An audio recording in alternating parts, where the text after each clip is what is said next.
I've just finished another successful food trip to Vietnam, so I thought I would compile a list of 15 of my favourite Vietnamese dishes from north to south, so no matter where you go on your next trip to Vietnam, you're always guaranteed good food. Let's go.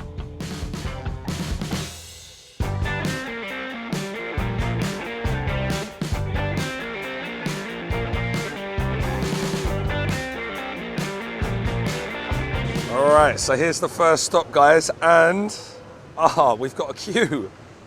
Right, so not very often you're going to find me queuing for food, guys. I never, ever queue for food. But I'll make an exception for this place because it smells incredible, it looks incredible, and it is full of locals. Not a foreigner in sight, apart from me, even though I've just noticed they got a Michelin recommendation, so you would think there would be foreign tourists here. Tiny little service setup. Apparently you've got to get your bowl and take it to the table yourself, which is quite rare for Vietnam. Usually they come and bring it over. You've got all this steam, because it's cold, as I said, then you've got all the steam rising up from the pot.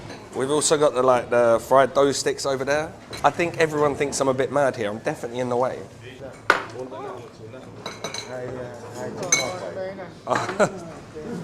Come on. Thank you. All right, let's go find a spot. Oh. Right, the place itself is old school, guys. Packed though. Oh, there's another foreigner. All right, guys, look at this. The whole pieces of spring onion.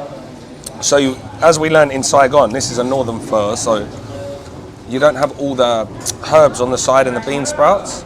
The Thai, which is the fresh beef, and then you've got that flank. This is what I came for, guys. Thinly sliced. Look at that. Oh. Then we've got that wonderful, cloudy, murky broth that's just been bubbling away for probably 2 days. Oh. Heaven. And then obviously we've got those beautiful, fresh pho noodles. So we've got our usual suspects. We've got our chili sauce. We've got some chili vinegar. I know there's no chili in this one, but if we look over here, this one, there's chili. And then we got our fresh chili, sorry. Then we got our fresh chili. So I just touched this guy's bowl. Right, I'm just gonna pop in some of these chilies.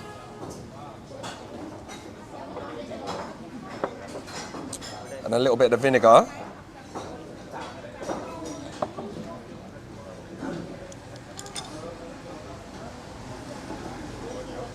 Right, I'm not going to put the chili sauce in because I don't really want to mess too much with this broth.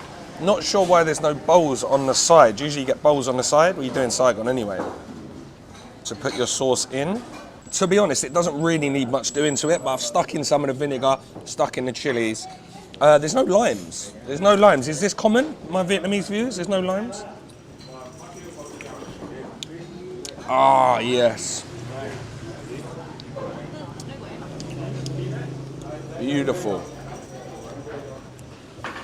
Salty, rich, fatty. Now we've cut it a little bit with that vinegar. We've got the spice, that heat from the chilies.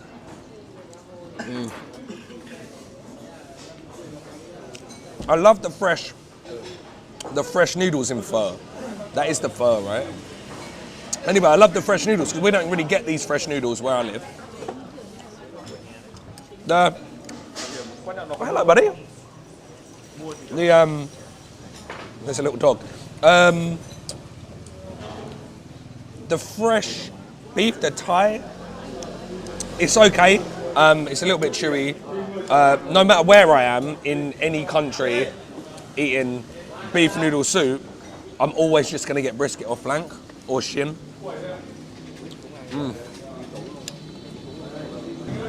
Which, to be fair in here, ridiculous.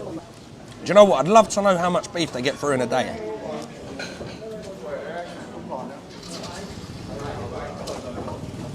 I'd say there's probably 10 kilos there, just to the flank. That mama's at the back just slicing it all up nice. And you get a really, really decent amount in your bowl. There's loads in here.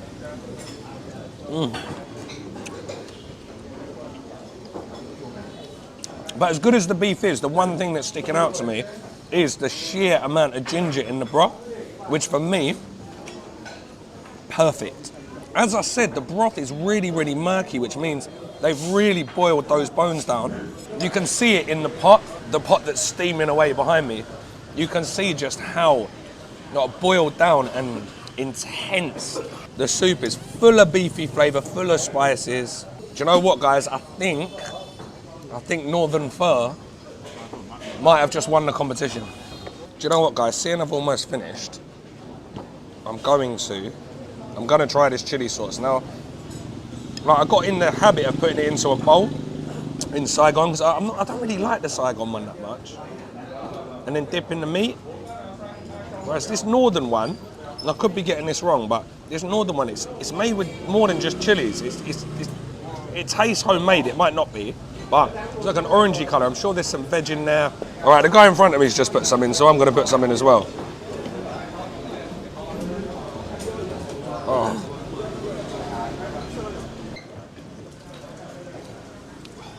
Now, it has changed the flavour of the soup, but very spicy, very sour. No, I like it. I like it. What can I say?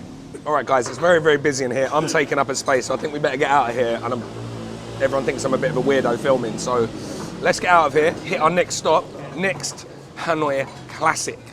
Let's go. Bye-bye. Come on. Thank you. And here is the Bún Chả. So we've got, you can see all those charred pieces are floating through that sweet, fruity broth. We've got those grilled, perfectly seasoned pork patties. Look at all that char on the outside. Looks like a little mini burger, wow. Pieces of grilled pork belly. You got that sour veg in there, and that fried, crispy seafood spring roll. Oh, the crunch, guys, the crunch. So in here we've got pork mince. We've got some prawn, we've got crab, we've got spring onion, carrot, and some himaka, it's almost like a taro, so yeah, that's for a little bit of added crunch. Loads and loads of pepper. Wow, these look good. So, as I said in my last videos, like the one thing I love about Vietnam is these fresh herbs. So we've got the perilla leaves, also known as beefsteak. Just some lettuce. We've got another herb. I'm not sure what this is. It kind of tastes a bit like lemon basil. Could be Vietnamese mint or Vietnamese basil. And that's served up with a bún. The bún here means rice noodles. So we've got rice noodles, fresh, bouncy. We've got some raw garlic. So I'm not entirely sure I'm going to be using that, but I will be using these sliced up bird's eye chilies, and I will be using a lot of them. On top of that, we've got some nok mam, the fish sauce. We've got some white pepper, and then we've got some pickled garlic. I cannot wait. I've been waiting 5 years for some proper Bún Chả. I've had Bún Chả in Saigon, but I haven't had Bún Chả in Hanoi for at least 5 years. So we're going to take some of our bún,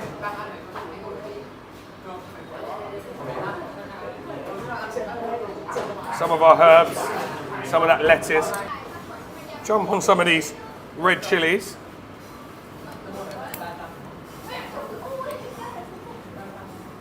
Let's try that broth.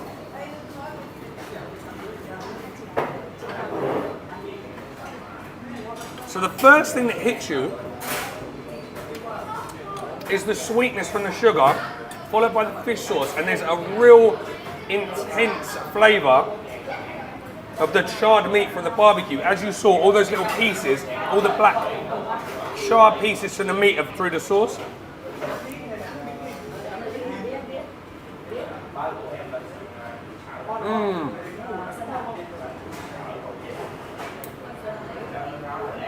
The slices of pork, absolutely incredible.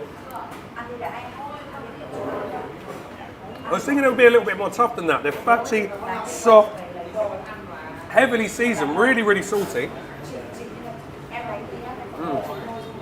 That's like the ultimate barbecue. The sauce for me, the sauce, the soup, the dressing, I guess, is a tad sweet.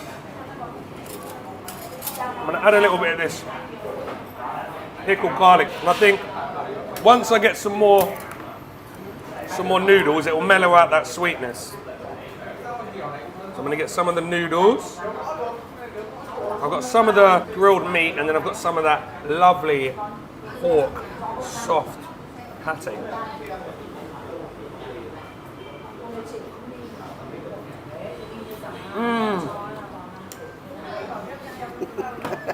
This, my friends, this is what I came to Hanoi for.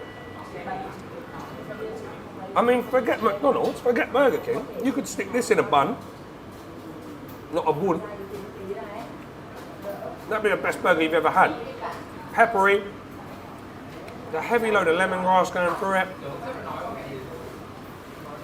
Perfectly seasoned, ultra soft on the inside, crispy and charred on the outside. This, my friends, is worth the trip alone. As I said, freshness from the herbs. You've got that sweet, salty broth, heat from the chilies, and that perfectly charred meat. I'm in heaven. I mean, it's a nice sweetness, it's a rounded sweetness, because you've got like a heavy hit of fish sauce as well, but it is a little bit on the sweet side for me. So having those chilies to cut that and cut through the fat, for me is amazing. Now, let's talk to the now Hanoi expert, Mr. Paddy Doyley. Right then, let's give it a taste. I've gone for some almost like bacon meat, a little bit of patty meat, some noodles. Let's chuck on one of these bird's eye chilies on for good luck. Ooh, lovely jubbly.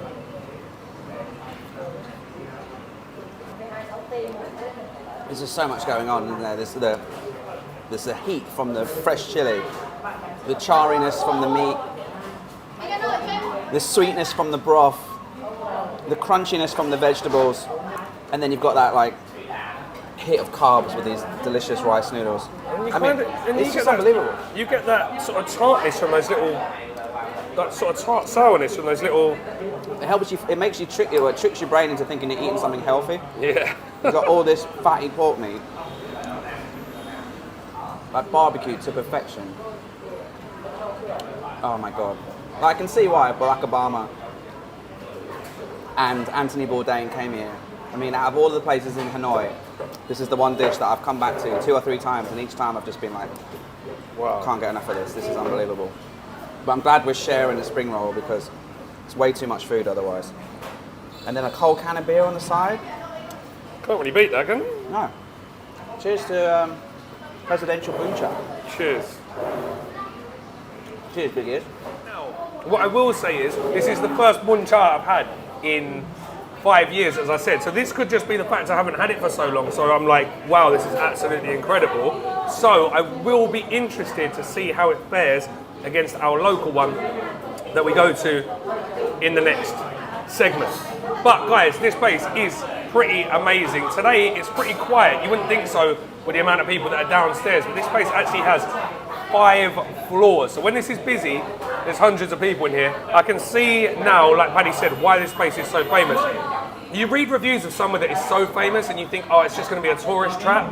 But there's a reason, usually, that some places are famous. There's a reason Anthony Bourdain and Barack Obama came here. And to be honest, there are no other foreigners in here today. It is just Vietnamese locals. So that tells you pretty much all you need to know. All right, guys, super excited for this. We're getting the Bánh Quạ, Hải Phòng, which is red rice noodles, and we're getting mixed red and white rice noodles. Filled crab broth. We've got some shallots in there. We've got la lot, which is piper leaves, pork wrapped up in piper leaves. There's various different stuff in here. I'm really looking forward to this. All right, guys, here it comes. Oh, look at this. Come on. Oh. Smells absolutely incredible, guys. Come in, take a look. Oh, yeah. All right, guys, let's have a look at this. I want you to see the color of this soup. All right, we've got some fish cake, so some herb spiked fish cakes. This is the piper leaves, and they're usually with beef or pork. I'll tell you what that is in a sec when I eat it.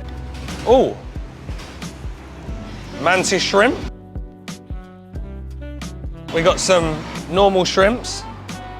We've got some onions, we've got some Chinese water spinach, which I absolutely love. And look at the color of this soup. That is that broken down field crab.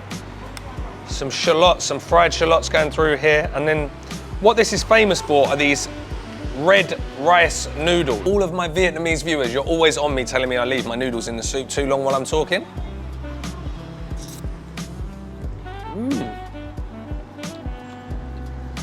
Oh. They are so good. Al dente, as they'd say in Italy. They've got the sort of texture of a nice, perfectly cooked, fresh tagliatelle. Really, really good. All right, I'll try the white rice noodles.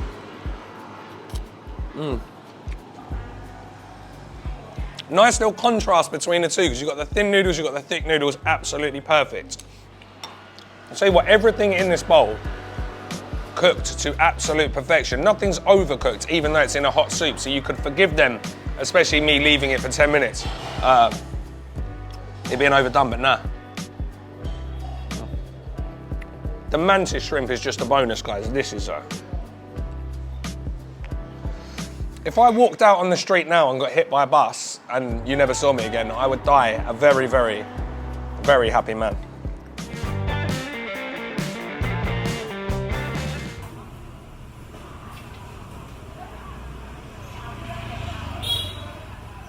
All right, so for me, guys, it doesn't get much more Hanoi than bánh cuốn. Bánh cuốn, oh my God, one of my favorite things in the world.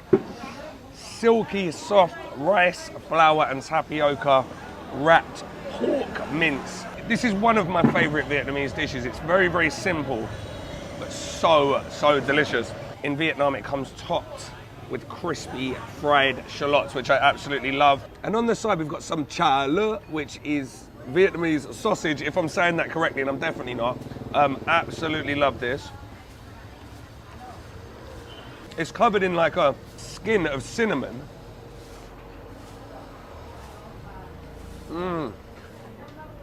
Giving it the most amazing sweetness. And that's just in a pretty simple sweetened fish sauce, nok jam. And to that, I'm gonna add some of the juice from these calamansi. I don't know what calamansi is. It's like a cross between, it's like as if an orange and a lime had a baby. So I've got another one here, and this is with the runny egg inside. Oh, look at that, perfect. It's like a poached egg inside the silky soft wrapper. Again, topped with the crispy shallots, also some pork floss, and you've got that wood ear, mushroom and pork filling. Oh. Everyone else seems to be getting their sweet fish sauce. I'm pouring it on.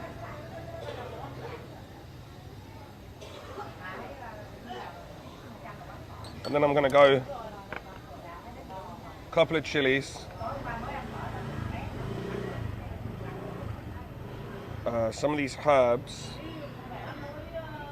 Right, so this one I got confused with yesterday. I thought this was the same thing I ate in Saigon, but it's not. This is called Vietnamese balm. In Vietnamese, I'm told, or they're laughing at me because I'm pronouncing it wrong, kin doi, or something along those lines. It's delicious. It's kind of lemony, peppery, very, very good.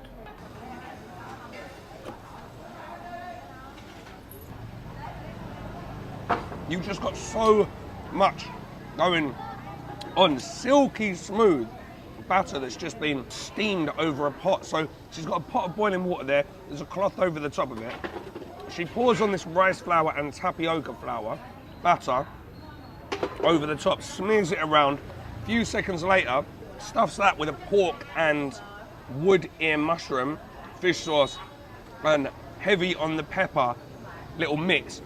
Coarse pork mince, loads and loads of texture, and the wood ear mushrooms are giving you the most amazing deep flavour, topped with those crispy, crunchy shallots, and that soft as a cloud, silky wrapper. You've got all those herbs freshening everything up on top, heat from the chili, you got the sweet fish sauce, sour tartness from the calamansi. All right, I'm gonna try the egg one, because again, even more texture. And guys, who doesn't like a poached egg for breakfast? And this is basically what this is. Poached egg wrapped in a silky rice paper wrapper. All that lovely pork, all that lovely mushroom.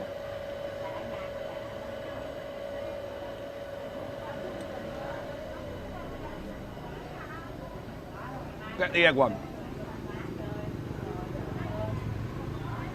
Yeah, get the egg one. Get both. All right, so we've got this beautiful eel. Now we haven't asked how they've cooked this, but I'm guessing they've stewed this down with some sort of sauce, but it looks absolutely incredible. You've got that lovely, thick, warming, hearty soup. And I've got to say, it's obviously, it's not cold in Hanoi, but you can see I'm wearing a hoodie.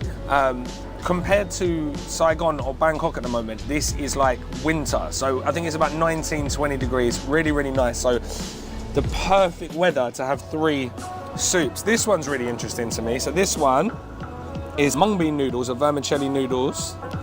Some people call them glass noodles. So we've got glass noodles, soup, various different herbs, which, as you know, if you watch my channel, I absolutely love all the different herbs in Vietnam. Got the eel, again those shallots, and that beautiful soup. You can see that red oil along the top, and that's coming off of that I'm guessing stewed eel. It could be grilled, I'll tell you in a sec when I eat it. All those different herbs, not sure what they are at the moment, but I will let you know in due time.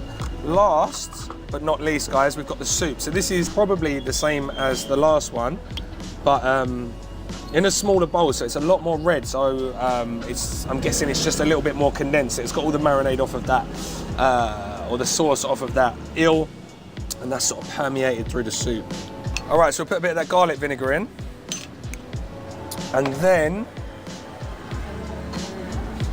some roasted chili. Look at that. Freshly roasted chili oil in-house. Nothing too spicy. Oh. What about kumquat? I know I say this in all my Vietnamese videos, guys, but this is actually a calamansi. Leave a comment if you think it's a calamansi or a kumquat. This is why I love Vietnamese soup so much, because you can just build flavors to suit your own flavor profile. Now, the ladies are saying to me, you've gone mad, it's too much chili, and I've definitely put too much kumquat in, but we'll see. Oh no, that's perfect. The base flavor of the soup was amazing, nice, very well seasoned, salty, got a little bit of flavor from the eel, but now we've got sour, spicy, different kind of sour from that pickled garlic.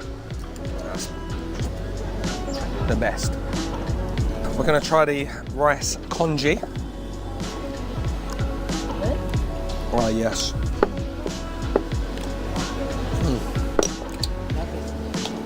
This is such a rich, comforting dish. As I said before, it's a little bit cold. There's now a light drizzle in the air. It's starting to rain. I think there is actually a storm coming, but this always takes me back to Luang Prabang in Laos, sitting on the mountains, just overlooking the Mekong River, nice chill in the air and a nice bowl of just comforting congee. What I do like about this, the first place I've ever had this, I've never eaten this in Vietnam before. This is the first place that I've ever eaten congee where it's actually got herbs in as well.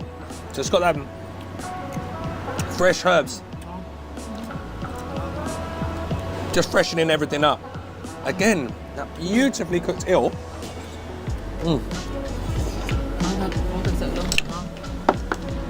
That's very good, but for me, again,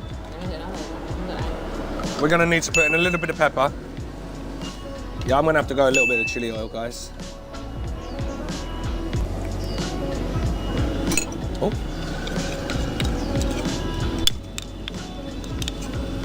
Right, now look at the color of that, guys, with that eel.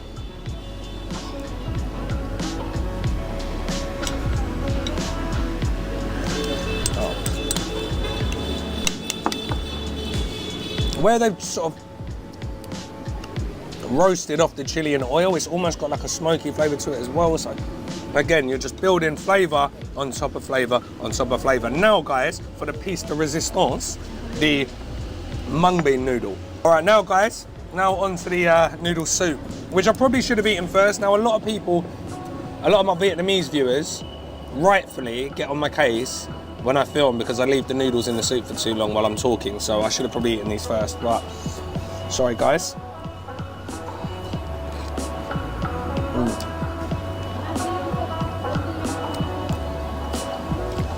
Oh yes.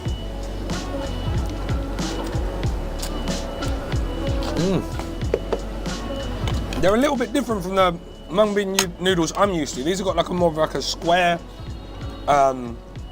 shape to them, so they feel a little bit different in your mouth. Very, very good though. The same excellent soup that was in the first one. So I'm just gonna put the same stuff in that I put in the first one. Garlic vinegar. Oh.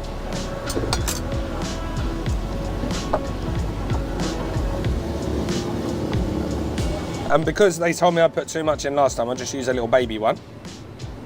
It's better, isn't it? And of course, in case you didn't know already, a little bit more chili. All right.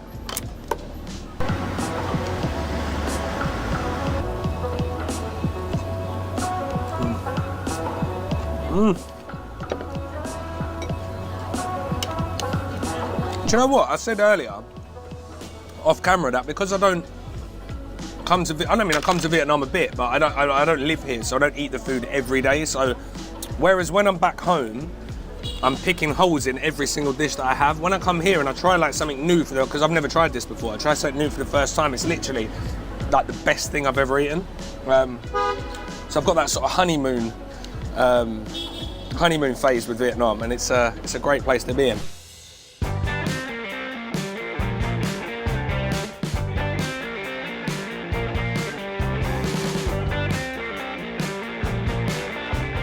Alright, welcome back to the channel guys. I have just landed in Danang, central Vietnam, and I could not be more excited to eat my way through this wonderful city's cuisine. I'm absolutely starving. I haven't eaten all day. It's about 1:30 in the afternoon, so there is one thing on my mind, and that's Bánh Xèo, crispy turmeric stuffed Vietnamese pancakes. Now we are coming down one of the back alleys in central Danang at one of the most famous Bánh Xèo shops in the whole of the city. Let's go. All right, so there's another Bánh Xèo shop here. There's another Bánh Xèo shop there, but we're going to the one at the end.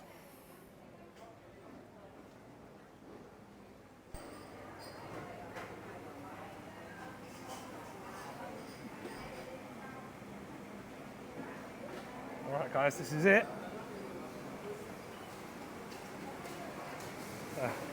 It's okay? Okay. Bà Duong. Okay, bánh xèo bà dưỡng here. Bà Duong. Okay. Bà dưỡng. Okay. All right, the place is absolutely packed. Everyone's covered in sweat, so I'm glad I'm not the only one. All right, guys, this place is looking legit. Apart from being laughed at because I can't pronounce the name properly, I think this is the spot. That's that pork liver sauce. All those lovely herbs and veggies.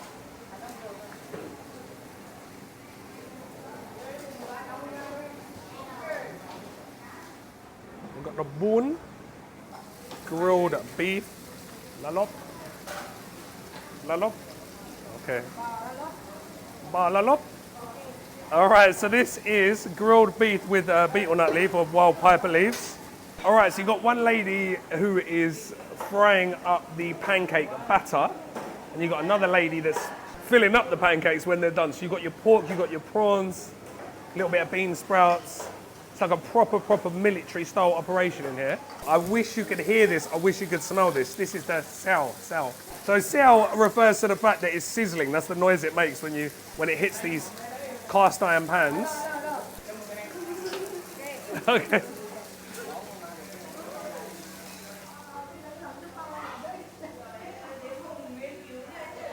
Oh look, she's grilling these up now as well. I've got back straight access. Just a little bit. They're going to kick me out. Oh look, it's done over charcoal as well.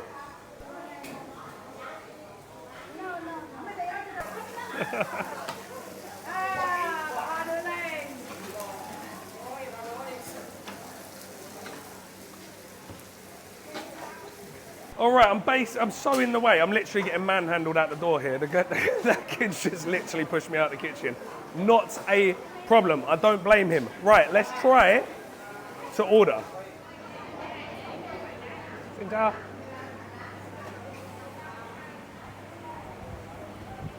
Bánh Xèo. Một đĩa. Okay. Một.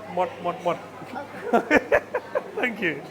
So guys, as you can see, I have absolutely no idea what's going on. I have no idea what I'm doing. I speak absolutely no Vietnamese. I can say about 5 words in Vietnamese as much as I try. But what I want to show you today, all of you non-Vietnamese viewers, or this just in general, wherever you go, don't be put off by going somewhere where you don't think they're going to speak English, because you're missing out. Like, if I was too embarrassed to go and, well, embarrass myself like I just did, I wouldn't be able to show you this amazing food.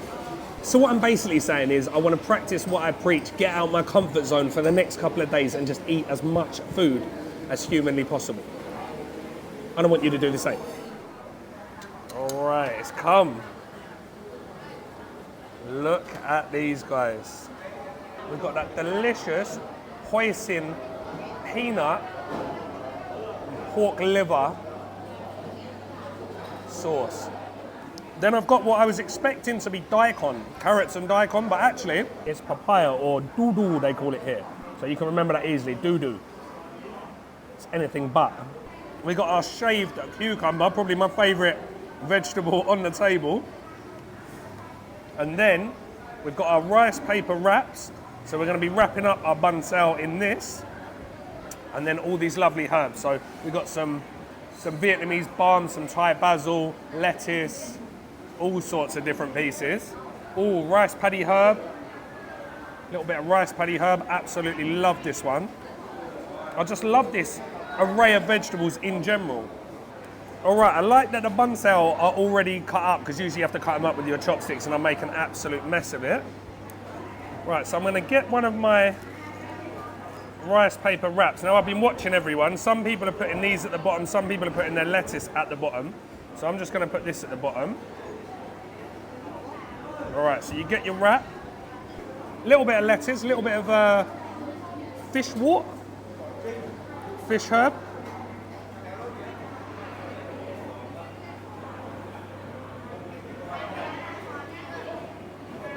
I've got to get some of that rice paddy herb as well.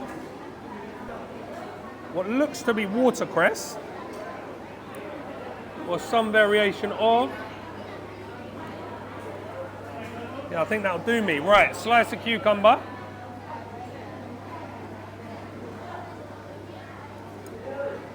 And a big dollop of that funky sauce. We're going to dip again, don't worry.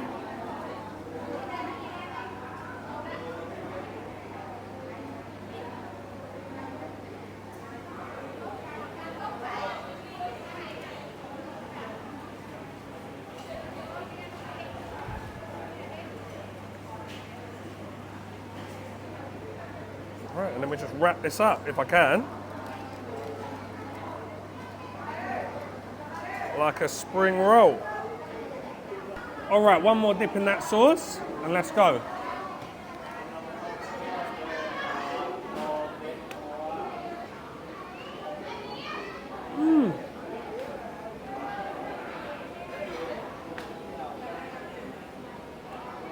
Wow, that sauce is incredible.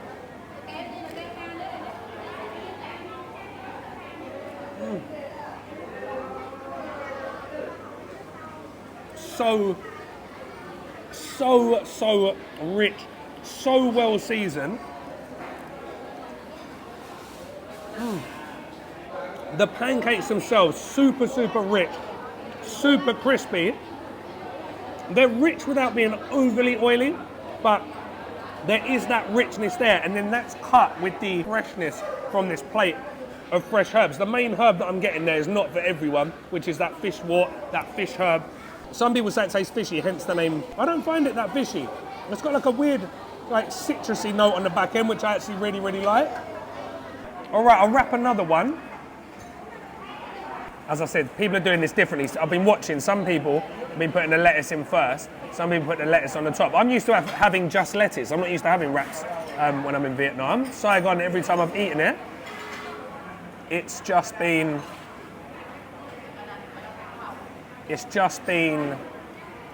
lettuce, big lettuce leaves or mustard green leaves. Now, I know my Vietnamese viewers will be telling me to take the stalks off the herbs, but I just can't be bothered. All right, in this one, I'm gonna put some of that, what I first thought was daikon, and then I thought might be green mango, which is actually pickled papaya. So I'm gonna put a load of that on. A few of these red chilies, take the stems off them. Everyone's looking at me funny. And we'll get a bit of cucumber as well. I've probably put too much in this one, guys. And we'll go virgin with this one. We'll dip this one into the sauce. All right, so roll from each corner. There we go. Have a dip.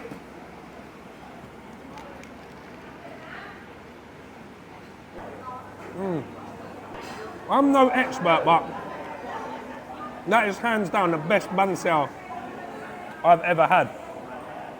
I'm gonna just eat one without the wrappers.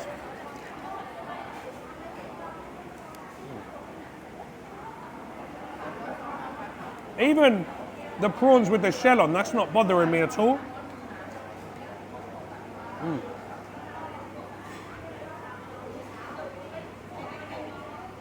Pork and prawns, absolute marriage made in heaven, as I keep saying on my channel.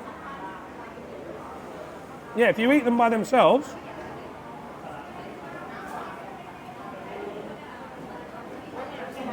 because of all that oil, they're a little bit heavy, but wrap them up with all this herbage, etc., etc.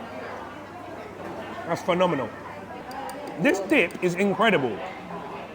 It's one of the, I don't like using the word umami, but it's one of the most savoury things I've ever eaten in my life. I could eat this with a spoon. You've got that sweetness and that kind of, like that sweet bean flavour coming through from the hoisin, and then the richness from that pork liver. Roasted peanuts in there, that is insane. All right, looks like I'm a little bit early. He's just setting up. This is it, bang, khao lao, bánh mì, thịt su. So I think that is roast pork. Not sure what that is. So roast pork banh mi. I didn't know they sold banh mi. So I might have to grab one. Khao lao. Okay. Motto. One. 30. Oh yeah, okay. And banh mi. Banh mi. 20. Okay. Yes. Yeah. All right. Khao lao or bánh mì? About two. Two. Right. Okay. All right, so guys, super local, just a couple of chairs outside someone's house. Maybe he'll let me have a little look. Is it roast pork?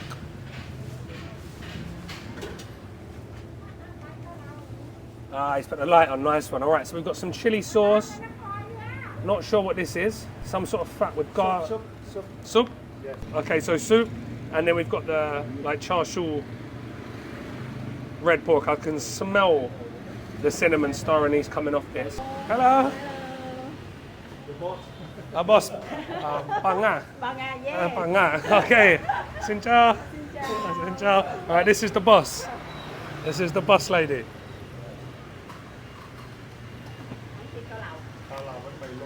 All right, so we've got our mix of herbs there. Again, some lettuce. Is that Thai basil? Might be Vietnamese mint or Vietnamese balm. We've got some actual mint.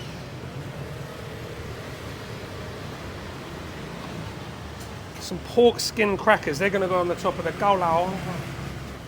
Like, I've never had a problem in Vietnam at all with the people. I know some people say they're not as friendly as other places. I think that's nonsense. They've always been really, really friendly to me, but central Vietnamese people take it to a whole nother level. Everyone has been so welcoming.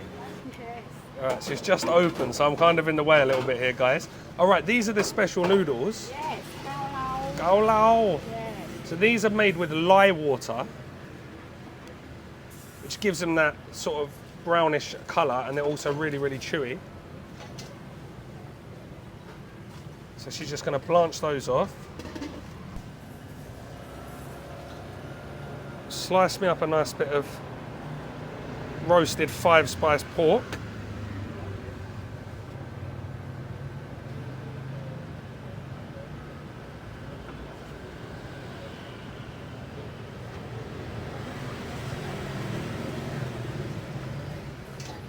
Drain those noodles off. Giá gọi là gì ta? Oh, blanch me some bean sprouts. We've got the sliced pork going on top.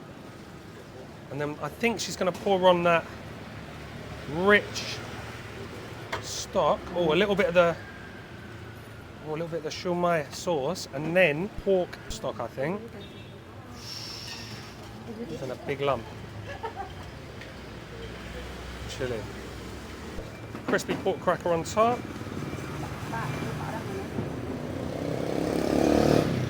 Okay, so you saw what she put in. As I said, slices of 5-spice pork belly, crispy pork cracker. Looks like a prawn cracker or a crab cracker, but it's not. A little bit of that broth at the bottom. Let me have a little look at that. That thick broth mixed with that cooking liquor. And star of the show are these thick, chunky, chewy noodles. Oh, we've got that rice paddy herb as well, that nice little bit of rice paddy herb that I love so much. Some type of mint, very strong mint. Is that spearmint? And some lettuce. All right, so I've chucked a few herbs on, but I will try the broth first. Yes. There's not much on it. Oh yes, there's not much of it. It's just a tiny little bit in the bottom, so it is super, super concentrated.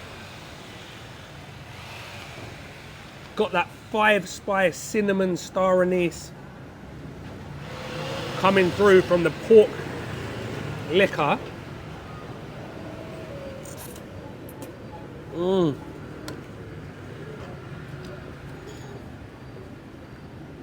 This is what makes these so famous. It is the chewy texture of these noodles, and that comes from the lye water. Oh, that is so good. I'm going to try a bit of this chili. It's just pounded salted chili. It's perfect. I might ask her for a bit more of that. There's a little fishiness coming through on the dish. I'm thinking there's some sort of prawns. Come on. I think it's a pork and prawn based stock as it goes. He's just giving me a little bit more of the soup, so you can see it's super concentrated. Real oily layer of fat on the top. See that layer of fat? Oh yes. All right, I'm going to try a piece of the pork, and that's got that lovely chili sauce all over it.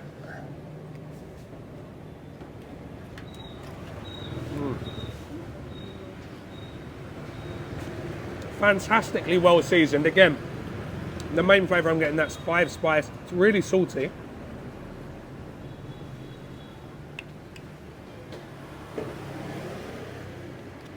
There's a bit of work to do here with the pork, but again, that's why you got tea.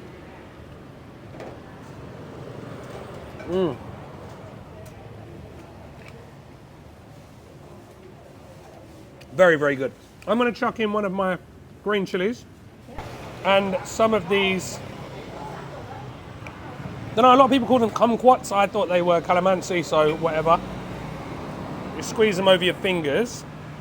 One, you can clean your hands. And two, catch the seed. So I'm gonna put 2 of these in. If you've never had these before, it's almost as if an orange had a baby with a lime. Thank you, come on. So he's giving me a little bit more of the chili sauce. I'm gonna pour some more of that on. I don't wanna ruin it, but that is fantastic. Right, I'm gonna give this a good mix up with a few more of these herbs.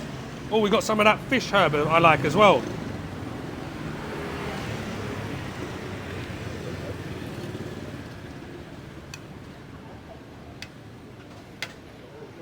Get it all mixed up nice. Let's try a pork cracker.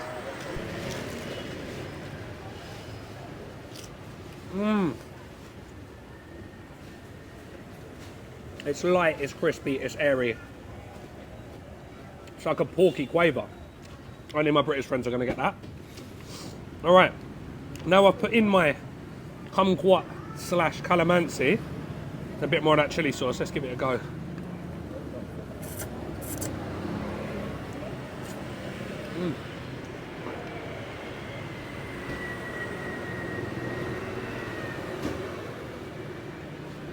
The texture of the noodles is absolutely incredible. They are so chewy, so bouncy.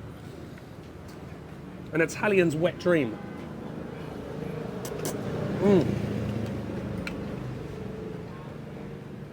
I really wish we had these where I live. I could drink these. As I said, almost like an orange, like a bitter orange has had a baby with a lime. This is why Vietnam is such a heaven for me. As someone who loves herbs, loves salad, you always get an array, no matter where you go. I don't even know what half this stuff is. Every time I sit down, I get different herbs I've never had before. Some are astringent and a little bit bitter. Some are very, very pungent. Some are floral. There's just so much going on, and you can, and you should just be tweaking this bowl to your own taste, whether that's with chili, whether that's with herbs, more sauce.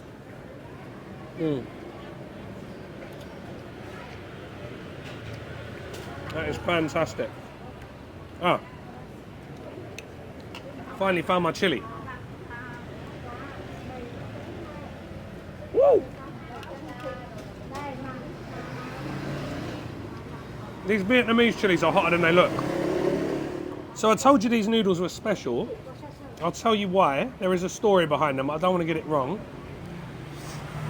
So, according to Wikipedia, and I've read this in a couple of Vietnamese blogs that go into it a little bit more in detail. The rice noodle, that is so hot, that chili. The rice noodles used in Khao Lao are made from rice soaked in lye water, which gives them the chewy texture, which we knew, I told you that already. But local legend suggests the lye should be made from leaching the ashes of certain plants. There is one type of bark on an island, the Cham Islands, that you're supposed to use, and the water for soaking the rice and boiling the noodles should be from an ancient well in Hoi An, which is why usually you don't find these outside of Hoi An or Danang. Danang's only 40 minutes away from Hoi An, so they're very, very special. There's a very special story behind them, and Bangaz is a very special version. So get yourselves down here. Directions, all that good stuff in the description box below. Jesus Christ, guys. If you don't like chilies, if you don't like spice, do not eat one of these whole like I just did. That is one of the hottest chilies I've ever eaten in my whole entire life. Ooh. It smells incredible. All I can smell is that meat grilling over these coals. Let me show you. This is a proper little operation. Super, super local. There's just 2 ladies here. One's doing the grilling and one's doing the packing of the banh mi, the baguettes. But this looks pretty special, so let's take a look. Right, so this lady's basically, she's just grilling. So she gets the skewers from up here onto the coals, pats them with the baguettes, and these baguettes have actually been brushed in soy sauce and peanut oil, I believe. Now these skewers are marinated pork, so you can see on there you've got some lemongrass, you've got some fish sauce, some garlic, some sugar, and they're being grilled over these hot coals. She's grilling the baguettes at the same time, so they're going to be nice and crispy. And then once she's finished grilling these, she hands them over to this lovely lady. She takes them from here and starts to build our banh mi. So you've got mayonnaise, some carrots and daikon, or it just looks like it's just daikon actually today. Handmade chili sauce, handmade pate, some herbs. But yeah, this is just a conveyor belt of delicious banh mi. Alright, so although we're in Danang, this is actually from a place called, I can't pronounce this, Langson? Langson? No? And yeah, so they're special. So what's different between these and a normal Danang baguette is that these are smaller. Danang baguettes are usually bigger, so these are smaller so you can eat 2 or 3. Oh look, Shopee man's come and taken 10. That's why they were making so many.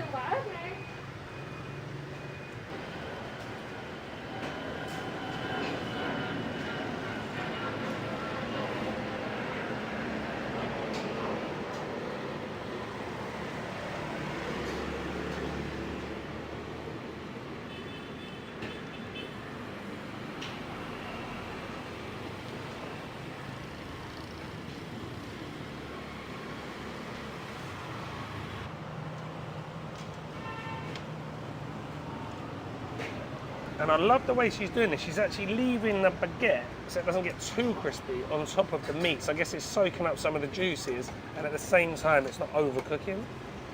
She's moved these away from the heat, so these are cooked. She's going to start with these, and as I said, you can see the glaze on them, so you've got that soy sauce, peanut oil glaze. This lady's done me. She's come in. I said, no, you go in front of me. She ordered 7. Bye-bye. And now she's making my one. I wish I could speak Vietnamese. I can't speak any Vietnamese. So we've got the mayonnaise going on. Pate, yes. Soy sauce.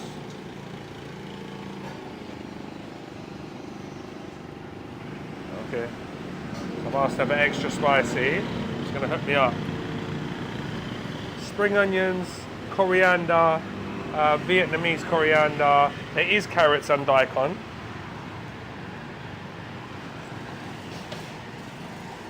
She's going to hit me up with a whole slice of cucumber.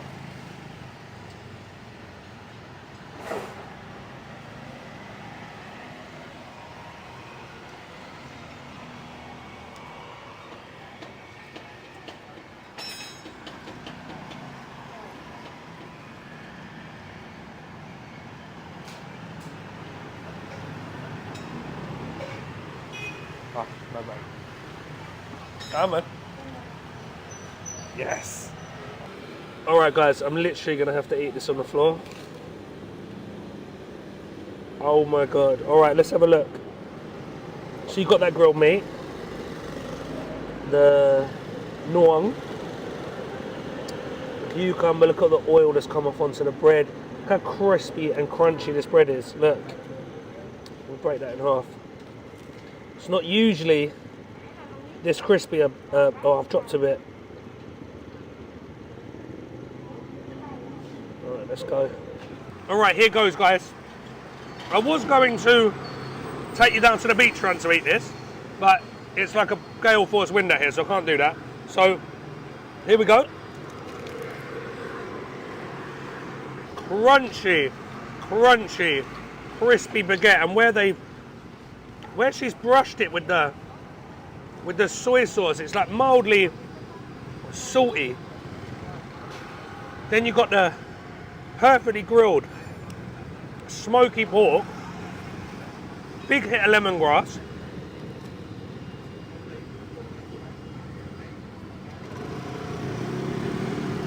the spicy pungent homemade chili sauce, that creamy mayo, that rich fatty homemade pate, absolutely unbelievable. We got freshness coming from the spring onions, from the cucumber, from the Vietnamese coriander, and then you got those crunchy pickled carrots and daikons coming through at the end.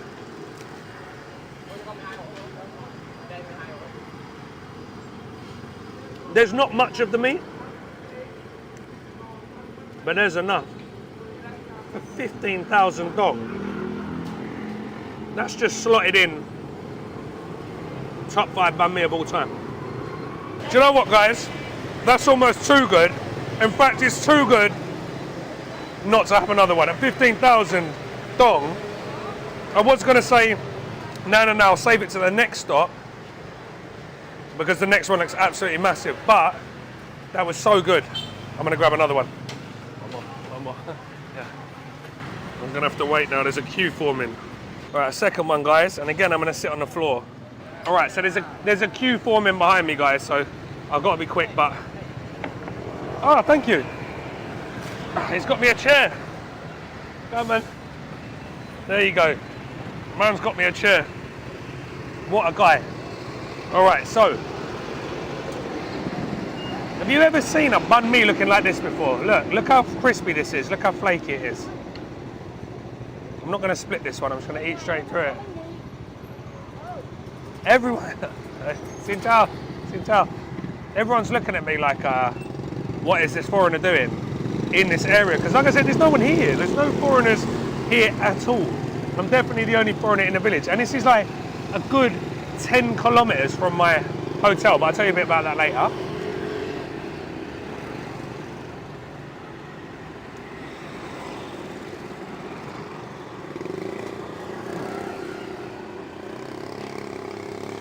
It's everything.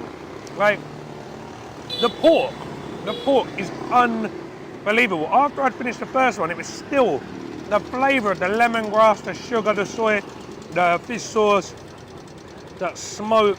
That's still, I can still taste it like 5 minutes later. That's why I had to go back and get another one. I love the Vietnamese coriander. I think they call it Vietnamese coriander. We call it pat pao. Or laksa herb, some people call it. It's like that soapy herb. I absolutely love it, especially with fish or grilled meats. It tastes almost like medicine on its own, or soap.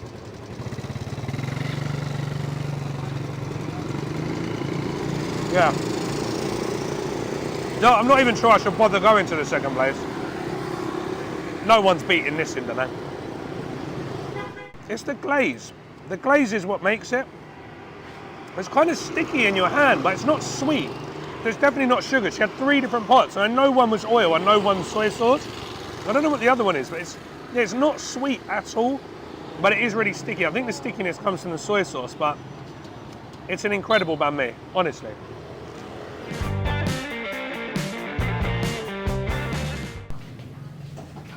Hello. How are you? Good, how are you? Yes. Amazing. Mi Quảng. Yeah, in the noodle. Okay, Vietnamese noodle soup. All right, so we've got rice noodles. Yeah. Thick rice noodles, and this is... No, in the ice cream, chicken and fish. Okay, quail eggs, Yeah. shrimp, chicken, Yeah. beef, and this is... No, yeah, oh no. Răng là cái gì vậy? In the pig. Pig. Yeah. Oh, okay. All right, this does smell really, really good, guys. Total. Yeah, total. Yeah. Okay, Yeah. Please. thank you so much. Yeah. Right, so we go noodles, beef, quail eggs.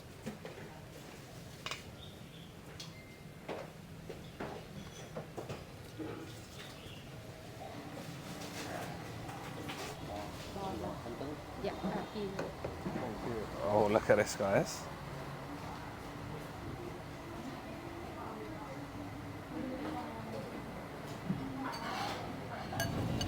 We got peanuts, some spring onions and coriander, cilantro,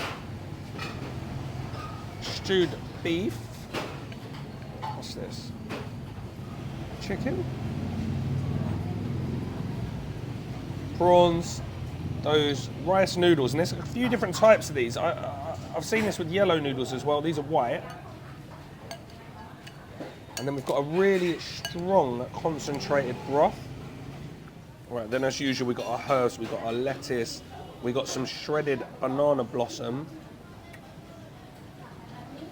All those lovely little herbs at the bottom.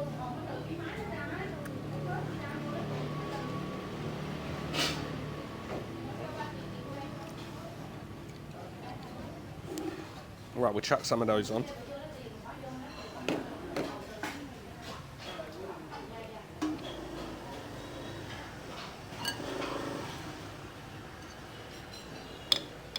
Right, we've also got like a thick, sweet chili jam as well. So I'll be putting a bit of that in a minute, but I want to taste it with nothing in. Again, limes and green chilies. Fish sauce if you want it. Dried chili if you want it.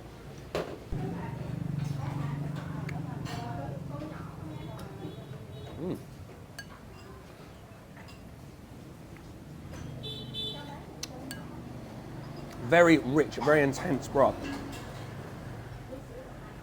It's not a dish I've had many times. I've only really had this when I've been in Saigon. I had it in Hoi An once. Didn't think much of it, to be honest with you, but this is really, really flavourful. Savoury, sweet. I will dress this up to my taste. Right, I'll throw in a little bit of that sweet chilli sauce.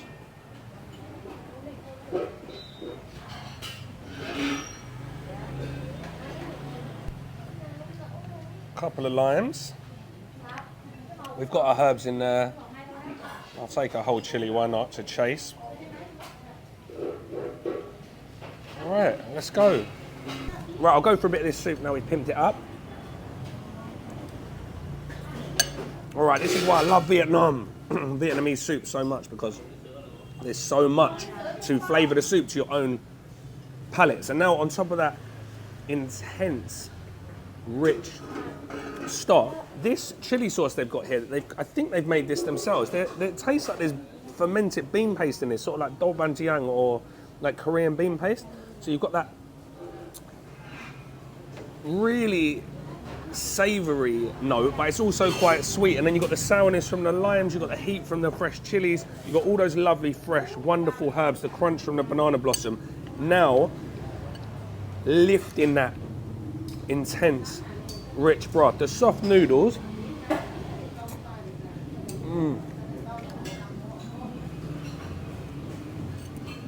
Against those crunchy peanuts, you're creating texture. Let's try some of the beef.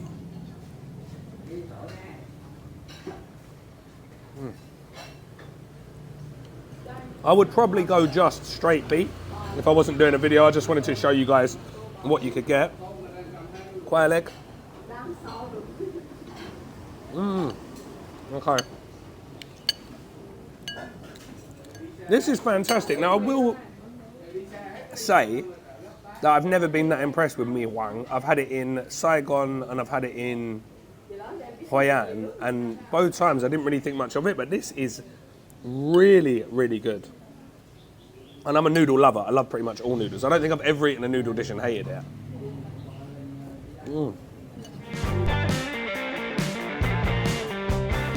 Very, very simple little noodle joint. Ba hoa. Ba hoa. Xin chào.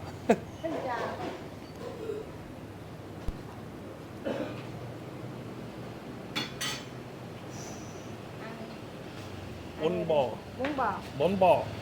Let's have a look at this. Bubbling away. Look at the colour of that, guys. So you've got that big bunch of lemongrass.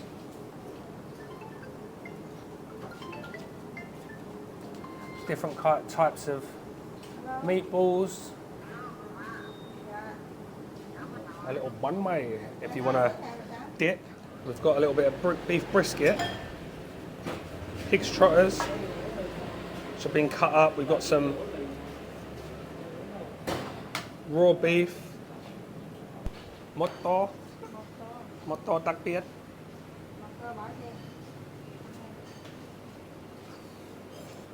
Yeah. Gạo, nem, gạo.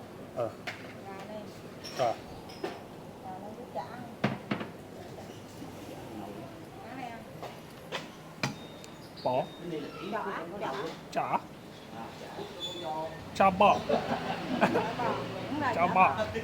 So beef balls. All right. Everyone thinks I'm mad.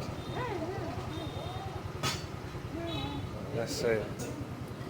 Ooh, some pickled chilies and shallots.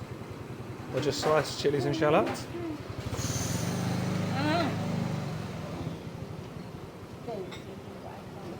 Gao. Gao. Gao, gao, gao. Yeah.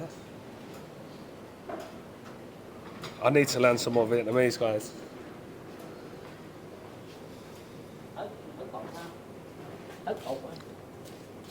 Mắm gừng. Mắm gừng. Mắm gừng. Mắm gừng. Mắm gừng. Mắm gừng. À, mắm Nước gừng. mắm. À, nước mắm đó. Nước mắm. Satay. À, sa tế. Satay. Okay, okay. Look at this. I'm not going to get any pork. I'm just going to go straight beef.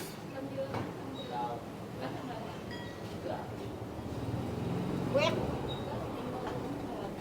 little bit of blood as well. Blood cake.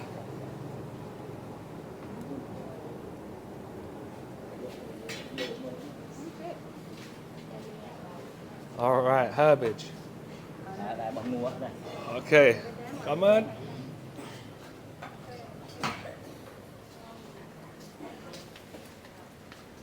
Hey. Hello. Right, guys, it doesn't get much more Vietnam than this. Look at where we are. Back alley, little stainless steel table and chairs, motorbikes going up and down, and a big fat bowl of Bún Bò.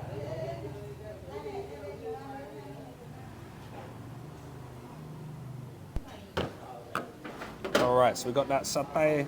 So this is going to be your lemongrass, chilies, garlic oil. We've got some pickled veg, so onions or shallots, carrots, these little chilies, perfect, carrots, as I said. And then what seems to be, is this a nuoc cham? Semi-viscous sweet vinegar, I think. A little bit of fish sauce and some fresh chilies and lime. Right, and then let's take a look at our bowl. So we've got our homemade beef balls, blood, stewed fatty brisket, which is one of my favourite things in the whole world. All those different types of herbs, onions, oh, tendon,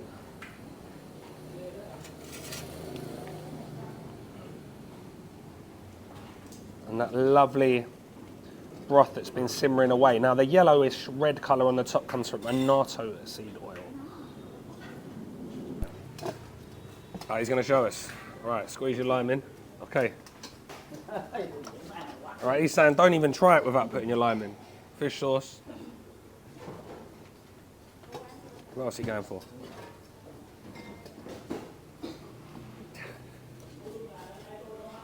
All right, so. All right, he obviously hasn't watched my channel because he doesn't know I like to taste the soup first.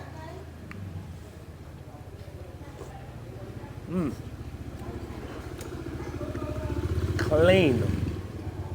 That hit of lemongrass, a little background hit of shrimp paste, but not very pronounced in here. Lát hơn. Chua đó. One. He's saying I can only put one in. Okay. Right, so I got my man telling me don't put any more in.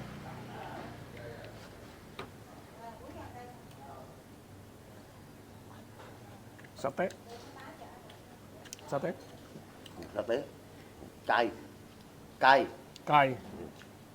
Spicy? Cay means chicken where I'm from. All right, so you get that mixed up. Không. He obviously likes his salty. Mmm. Cay. Go on, Cay. Right. Now we've added that little roasted chili number and the lime juice. We've got that base broth, and now it's sweet, sour, and very, very spicy. For me, guys, this is one of the world's best noodle soups. So much, in my opinion, better than pho.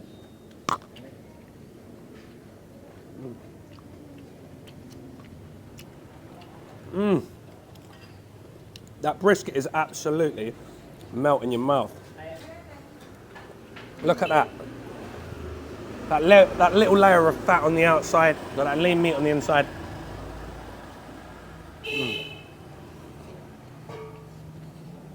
Stewed to perfection, so much flavour. I've said it once and I'll say it again. I love people taking a classically, although not anymore, not where I'm from anyway, cheap piece of meat and doing something amazing with it.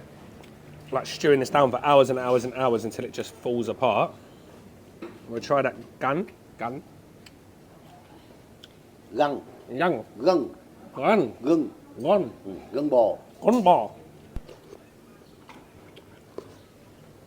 That one's all about texture. I say it's like a little beefy wine gum. Some tendon, I don't know why, has flavour and some tendon doesn't. That doesn't really taste of anything, but usually it sort of soaks up whatever it's cooked in. But for me, yeah, all about that beef brisket. I love lemongrass, and I love chili, and I love beef. So for me, it's just a perfect bowl. So I've had a few different types of Bún Bò in my time. It's probably the dish that I've eaten the most, even though I still can't say it properly. It's probably the dish that I've eaten the most in Vietnam. I eat it wherever I go. I've got a favourite in Saigon. I've got a favourite in Danang, actually, which is the one that I did, if you saw it, with a massive beef bone sticking out. I don't know if you saw that one. If not, I'll put it in the description. This is a lighter broth compared to the other ones that I've had. So the base flavour, it's decent, it's nice, it's fresh, it's clean, and it's not that pungent. You have to really build the flavour to suit yourself, but very, very clean, as I said. The meat is absolutely great. The atmosphere is fantastic. This is exactly why I love Vietnam. People are friendly, people are great. So I think I can definitely recommend Ba Hua. Thank you. Bye-bye. Bye.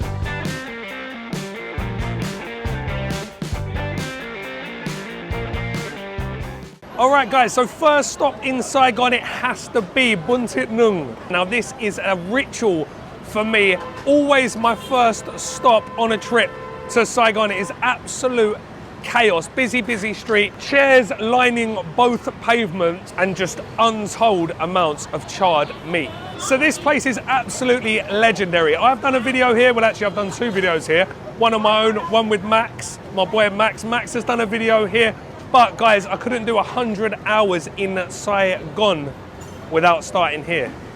Let's go.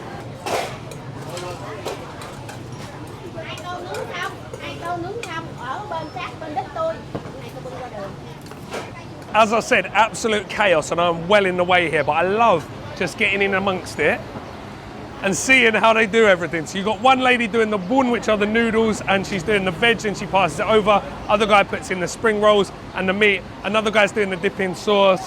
And it's just like military style operation here, guys. One bowl after the other. You find a seat wherever you can on the sidewalk or the pavement, and they'll bring it over. Right, they're basically saying to me, get out of the way with your big bag on, look.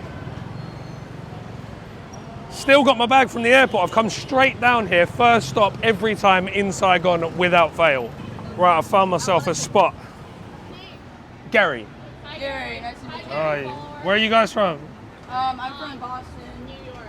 Nice. How long are you in Vietnam? I'm here for 2 weeks.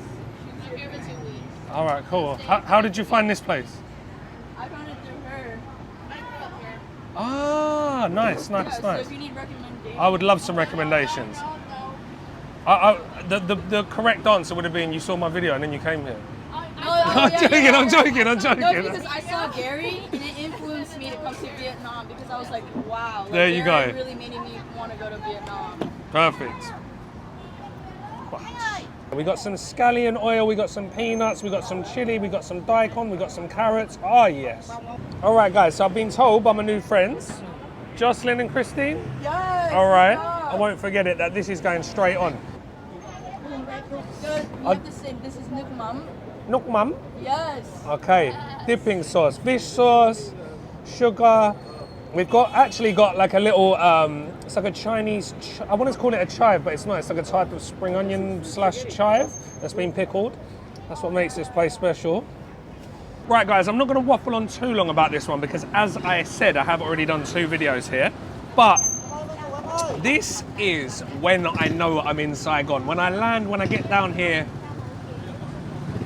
I've said it before and I'll say it again, an assault on the senses. It's just noise on top of noise and smells on top of smells, and this in particular, this shop just encapsulates Saigon for me. Just people sitting on these tiny little chairs, just coming to get a little bit of lunch, sitting around chatting.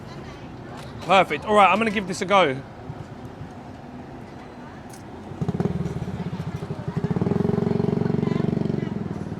The meat, so smoky and sweet and salty, heavy on the lemongrass, garlic. It is sweet, but as I said,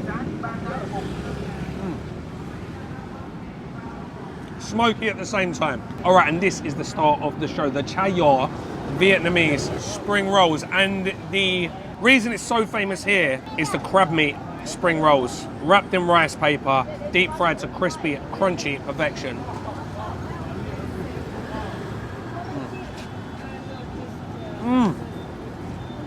You've got some woody mushrooms in there, a little bit of jicama, I believe, pork mince. Oh, and that beautiful, delicate, sweet crab meat. That is without a doubt the best spring roll I've ever eaten in my life.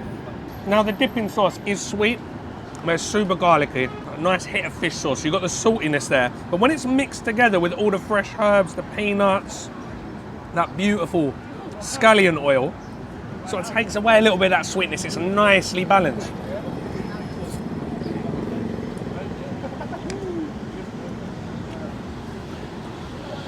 As always, I could definitely go a little bit more chili. There's definitely a background hit of chili here.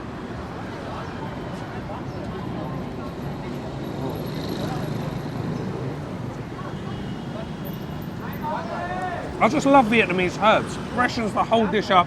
Then you've got an extra bit of freshness from those cucumbers that were expertly sliced and diced by Auntie over there. We've got that little pickled Chinese onion. So it's just flavour on top of flavour, texture on top of texture. My new friends, Christine and Jocelyn, just asked me what was my favourite thing about Vietnam. I said this, half joking. Might be the truth. All right, this is where it gets interesting when you get to the bottom of the bowl and you've just got all that dipping sauce, the herbs, a tiny little bit of bun left. You've still got some spring rolls, you've still got some pork.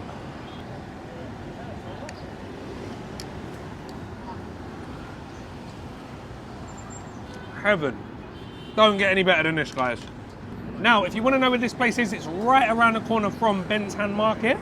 I will stick links in the description box so you know exactly where to go. It's not far from the new metro station that's just opened, so now you can get around here to D2.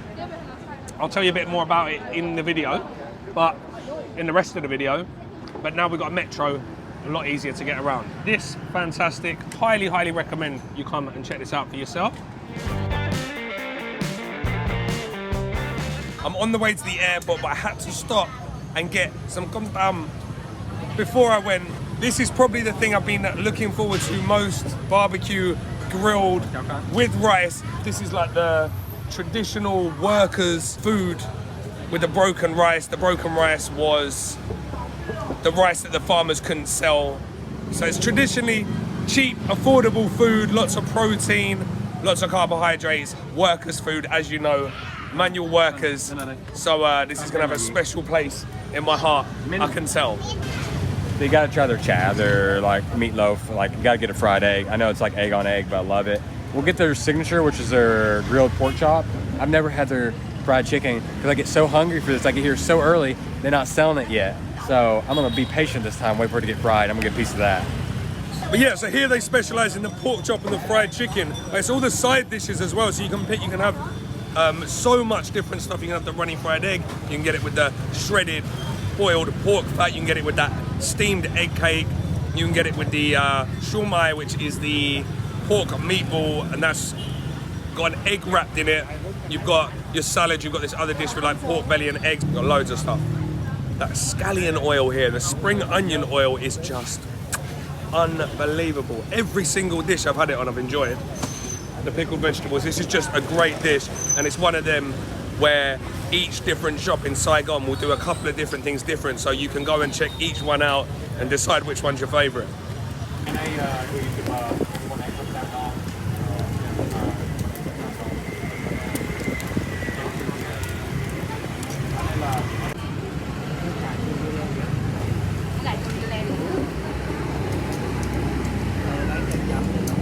The history of this dish is very unique because it started as the poor man's dish, the farmer's dish. Couldn't sell it, just wanted to try to make as much profit as it could. So eat things they can't sell.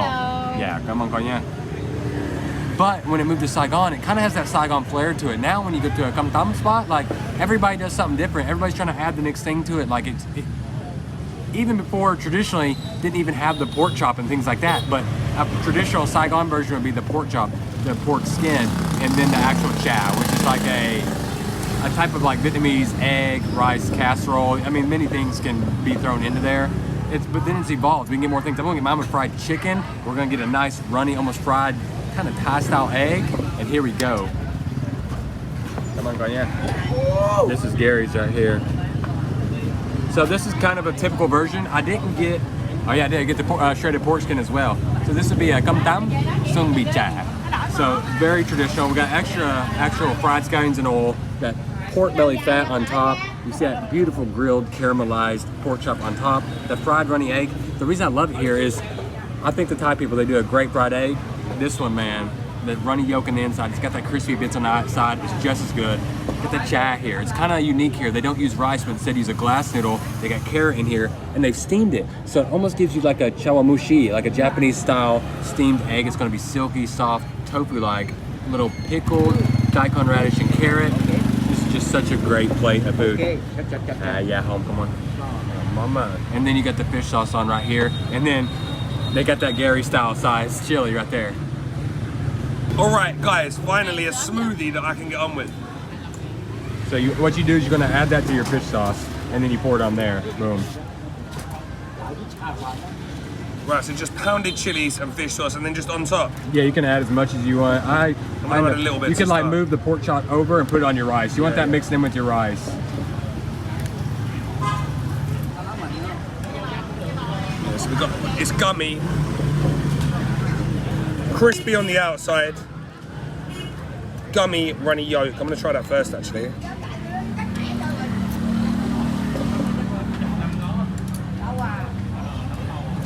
Egg's almost like deep fried. You got that crispy, crunchy bottom, perfectly runny, gummy egg. I'm gonna go in with the pork chop. I'm gonna take this bit off. This is the favourite part of a pork chop, obviously, as you know, because that's the fat. A little bit of that pork skin as well. Some of those chilies, soy sauce, the little egg cake. Bottoms up.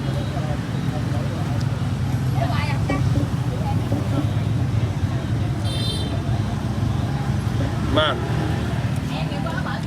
so much flavour on that pork chop. You've got garlic, lemongrass, soy sauce and fish sauce. It's just a salty, sweet, smoky, crispy pork chop. You've even got like the flat bits on it. We don't get this in Thailand. See, in Thailand they'll cut all this off with scissors, but obviously being English, I still do miss a good barbecued piece of pork.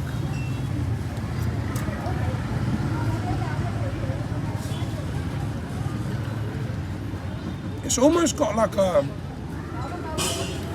it's almost got a more Bing flavouring, like sugar, soy sauce, fish sauce, as I said, and a little bit of garlic. It actually does taste quite similar to more Bing. And if you know how much I love more Bing, you'll know why I love this dish. All right, guys, so texturally, we got so much going on here. You've got that firm grilled pork chop. You've got the You've got like the soft, springy, where it's been steamed, it's quite a springy egg. Also got the little chunks of pork fat going through there. You've got these crispy, crunchy little gubbins of pork fat. Crunchy, crispy, pickled veg. And then you've got that firm, shredded pork skin. These are incredible. Anyone who knows me knows that crispy pork fat is my kryptonite. As I said, so much going on texturally, so much flavour in here. I think the words I would use to describe this is honest, hard-working food. One of my favourite noodle dishes in Vietnam, and that is saying something. We are down in D2, District 2, which is the kind of expatty / affluent area, I guess. Loads of condo blocks, etc., etc. It's much quieter than District 1 or District 3, and that is exactly what I needed today after being absolutely fried yesterday on my first day in Saigon. But D2 isn't known especially for having amazing local food. It's more sort of Western and Japanese food, but I'm going to show you today where that is absolute nonsense. There are some absolute bangers in D2, and this is where we're starting. All right, guys, so as I said, today we're getting Bánh Canh, which are rice noodles, thick, fresh rice noodles with the most amazing pork bone soup and loads of porky goodies. Friendly auntie. All right, so I've just spoke to auntie here. She's just told me, look, Luke Wynn has been here. So big shout out to Luke. What a channel he's got and what a chef. He came here. So if it's good enough for him, it's definitely good enough for us. All right, so we've got a few different ones to choose from, guys. I've gone for mixed pork. You can also get one with everything: shrimp, squid, pork, pork intestines, heart. You can go pork knuckle, trotter, shank end. And then you can pick your noodles. So I've gone Bánh Canh, but you can also get thin rice noodles, mee, yellow noodles, mixed white and yellow noodles, macaroni. So it's a world away from where we were yesterday. Just a nice little quiet restaurant. I'm trying to talk quietly myself because literally no one is talking in here.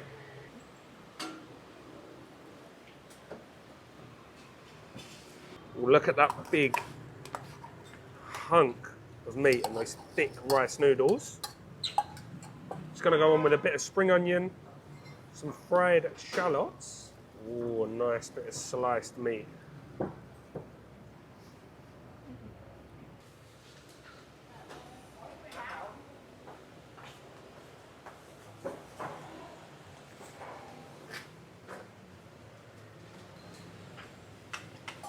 All right, look at this, guys. All right, guys, so we got a bit of sliced pork. We got those.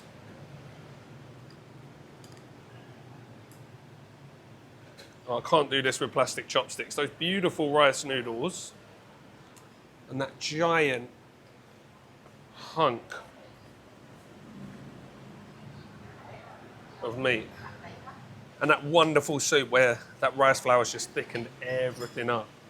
Right, little squeeze of the... In goes these red hot green chilies. Right, bean sprouts, chives and Chinese celery. Right, we'll give that a mix up. Oh, and then on the table, we got a little roasted chili number, little satay.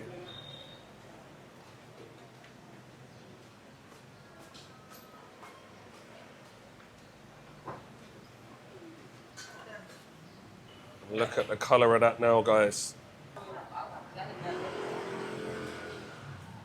So the reason I've come to this particular shop is because I wanted this style of Bánh Canh.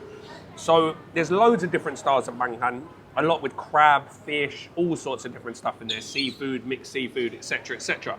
I wanted to try the one that is closest to a noodle we have back where I live in Thailand called Guay Jam Yuan.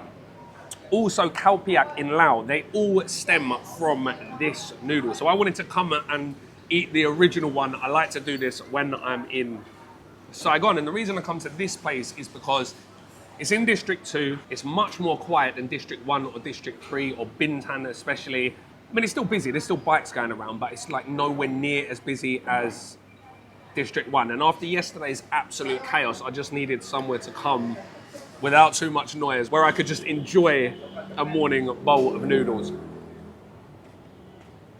Oh.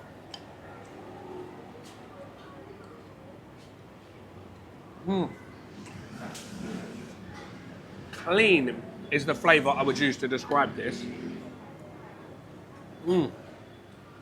Just a very thick, warming, rich, comforting bowl of noodles. Now we've got that chili oil in there. A little bit of the fish sauce. So now we've got sour, we've got spicy, a little bit smoky from that chili oil. Then you've got the mad heat coming from these little green chilies. These always get me every time I'm in Saigon. So good, guys. Like, for me, the best thing about Vietnamese cuisine, I keep saying the herbs. It's not the herbs, it's the soups. The soups here are, I would say, probably the best in the world. Where I live in Thailand, our soups are fantastic. Lao had some amazing soups, but I think Vietnam might top the list. I mean, the massive pot of soups he's got on at all times with all these different cuts of meat just make for the best bowl imaginable. I love the fried onions and the chives. That oniony flavour going through the whole soup. This just set me up right for the rest of the day. So if you're looking for a clean, comforting bowl of noodles, nice and simple, perfect morning dish, perfect for the family. Kids are gonna love this one. Your wife's gonna love this one, or your husband. Another absolutely top dish on our must-eat dishes in Saigon. Bye-bye.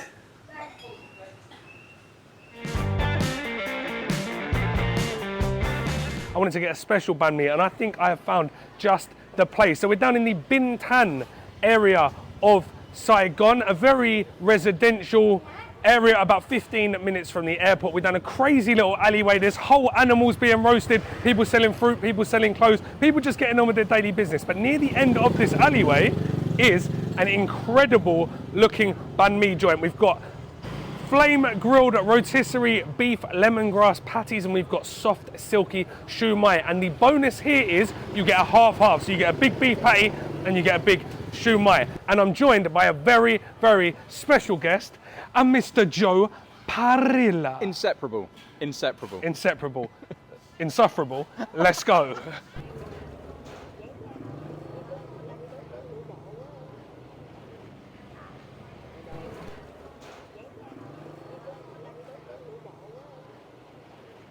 Xin chào. Yes. Anh kia là yêu là lớn rồi. Hai ổ bò, hai ổ bò bại đi. Không ớt hả? Oh, hello, xin chào. His name Bơ. Bơ. What's your name, buddy? Anh kia là sinh nhật. You can ride afternoon. This is carnage. I've just stepped off a plane. I don't know what's going on. I want to go and see her over here. Wait, you can tell me. Hold on. Oh, so here's the shou mai. So shou mai are meatballs with onions, jicama, and this and pork, obviously, and this has salted egg yolks in as well. Wow. We've got some, we've got lard. So this is the lard. We've got the pork fat, and this is the pork fat that goes into the spring onion sauce. This is my kind of place. Look at this, proper family affair, isn't it? Look at that. Doesn't stop. Whoa. What's she got? A bit of shredded pork. Bee. Okay, I'm getting a Vietnamese lesson at the same time. All right, so pickled radish and carrot, pickled daikon and carrot, cucumber. We've got those banana chilies, shredded pork, which I wish I'd had. Bee. Yeah? And then Vietnamese coriander. Okay. No. Đậu rằm. Aram. Okay. This is my favourite. It tastes a bit like soap, but I absolutely love it. These are those crispy, crunchy pork lardons mixed with a spring onion. For the dog. She dropped one. For the dog. Wow.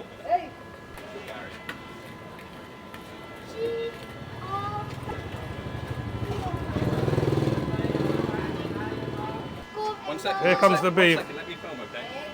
Thank you. They're actually going to show us. Oh, it's a rotisserie as well. Right, it's been grilling away now for a little bit. Look at the colour on that, the caramelisation. Look at that. I'm chasing her.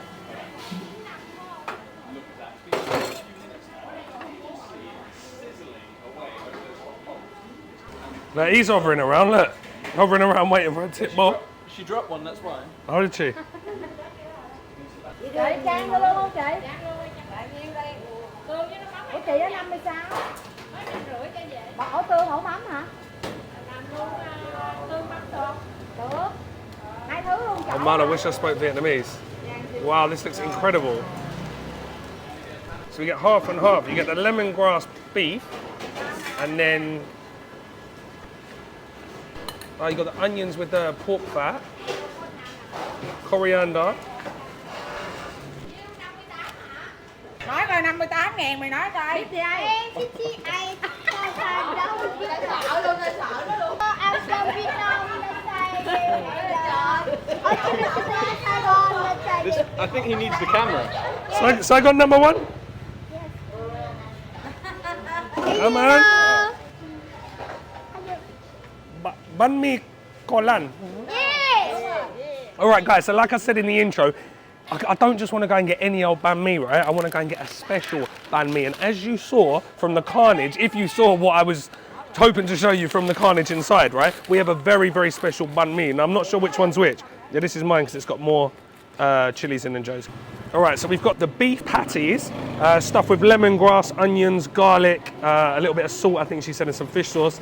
And that's just been left to marinate and then grilled over that rotisserie grill, those hot coals. So there should be some epic flavour on those. We've got this shou mai. Shou mai in Vietnam means meatball, and this is a very fatty meatball with a turnip called jicama, onions, and a salted egg yolk. We've also got some coriander on there, spring onion oil, but that oil was made with, the spring onion oil was made with lard, as you saw. So I'm going to break this in half, and then I'm going to take my first bite of a banh mi in 2023. There you go, I'm a poet and I didn't even know it. Oh, look at that. Don't know which one to go for first. I'm going to go for the beef first because that's the one I've been looking forward to most. Also got some pickled radish, some pickled daikon and some carrots.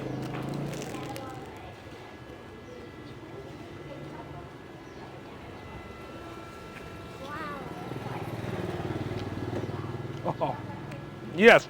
We've also, that sauce that see the sauce she ladled on that I thought was going to be really, really sweet. It's actually like a cinnamony kind of barbecue sauce.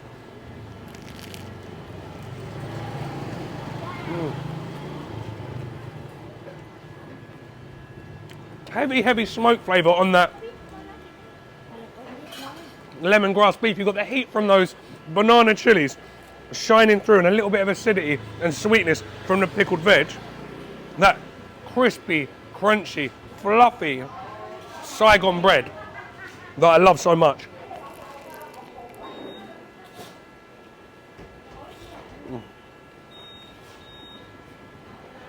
It's incredible. All right, next up we've got the shou mai. Probably good for me, the salted egg's fallen off. Joe will tell you what that's like in a sec.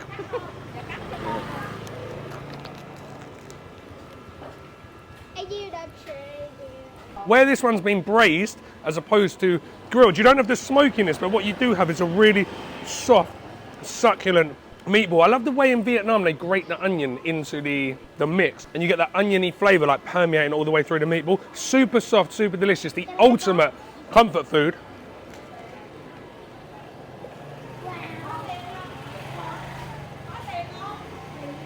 That's insane. I do prefer the beef one, but I'd happily just eat that. These little pieces of the turnip, the radish, the jicama coming through, giving you a little bit of sweetness and also a nice bit of texture as well. That for me, guys, it's probably because I haven't had one for so long, but that is one of the best banh mi's I've ever had. I thought it had mayonnaise butter on it as well, but it's not. It's literally just that fatty, lard-soaked onion.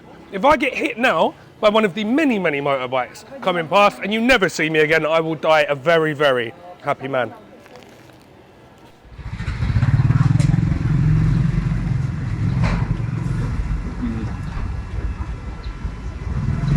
Oh man, there's the crunch of the crispy pork fat. Bang! I know Gary said he preferred the beef patty, but for me, I think I prefer this side. The shumai is light, it's soft, it's juicy because it's been steamed. You get the saltiness from the salted egg yolk, of course, and then the crunch, the texture, which balances so nicely with the soft shumai from that crispy pork fat. Again, with all of those pickles, the herbs, the soft fluffy bread. What a sandwich. Bye. Bye-bye.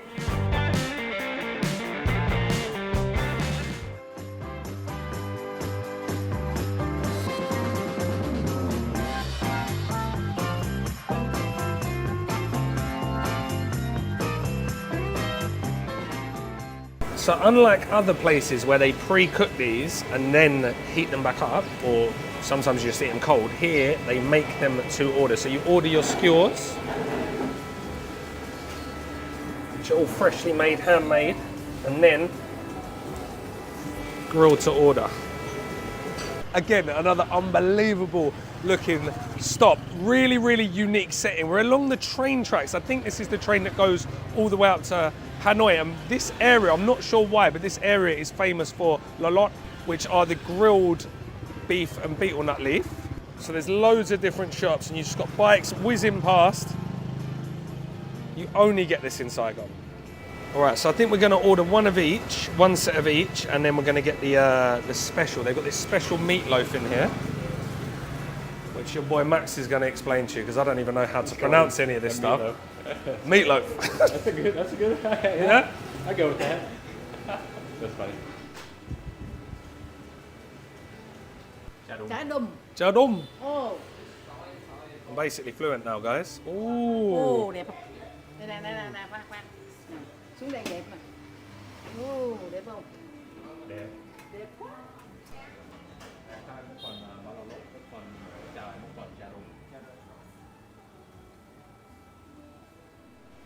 Like you're at a wedding ceremony. I know, yeah, but I ain't anywhere near a wedding. All right, so I don't have to hurt any of your ears with my bad Vietnamese pronunciation, Max is going to run you through what I have brought him down for. So we're here for it. So you see the green right here, it's got the char on it, that is the ba lalo. Lalo is actually a leaf they wrap it in, the wild betel leaf. It's going to have a beef mixture in here is how we do it in the south. In the north they would do like a pork and fry it. And here you got chai. So that it just means caul fat. So what this is going to be is kind of like a fat meat mixture, spices, ingredients wrapped in the caul fat and grilled up. We typically eat it with mom nam, so which is a fermented fish sauce we use for dipping. I'm going to assume it's an anchovy. I didn't ask them, but you can see it looks like they got some pineapple diced up in there, and I do believe garlic as well. It'd be real nice. And then the last thing we got is the chả đùm. Very special. Something you used to only get at weddings. It's gotten it's kind of going extinct a little bit. You don't see it as much. Again, something wrapped in that caul fat.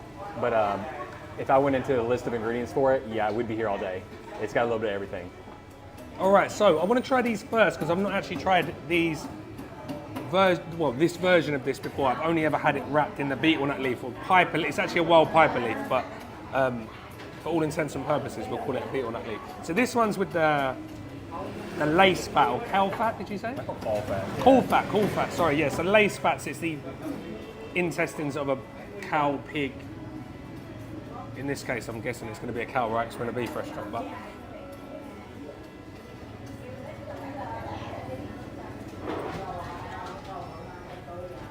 Obviously, the first thing that hits you is the smoke from that grill. You saw from the footage earlier, they're getting so much char on this meat. There'll be a bit of garlic in there. It's like a really, really, really good beef sausage. I like that a lot. Right. It's time for me to wrap. Yeah, you gotta try the wrap, right? You know how good my wrapping is from last time, don't you? Go ahead and first, how we do it in Vietnam is like the sauce. You got your own dipping sauce. Okay. Right here. So you go ahead and dip your own up, because then you can kind of dish it up however you want, so like how much chili you want. Alright. They give you lemongrass here, which is interesting. Is that not? I don't see it a lot. Okay, cool. So we're going to go in with a little bit of that, right?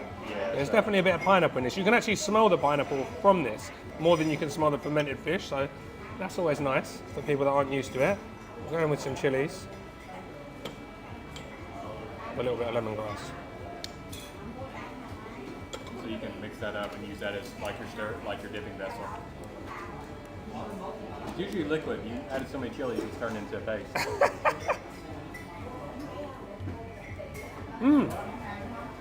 Okay, so I was expecting that to taste a bit more like the mom nam that I had in Danang, which was really, really fishy, like really, really crazy fishy. This tastes a little bit more like, it's not overpowering, loads of garlic in there. There's a real tartness from that pineapple in there as well. And it's just a real savoury hit. I like that a lot actually. A little semi-sweet, very good. All right, so I'm gonna get my, split that or go whole with that? Split, yeah? Oh, you can go whole if you want to. Yeah, we'll split it then. We'll split it. I usually use lettuce leaves to kind of wet the Bánh Canh so it's more pliable. Ah, okay. See, if you haven't been to Vietnam, guys, and you've only eaten rice paper wraps in the West, like America or England. In England, we'd have to dip these in water first because they're really, really hard. But here, as Max said, just a little bit of water off the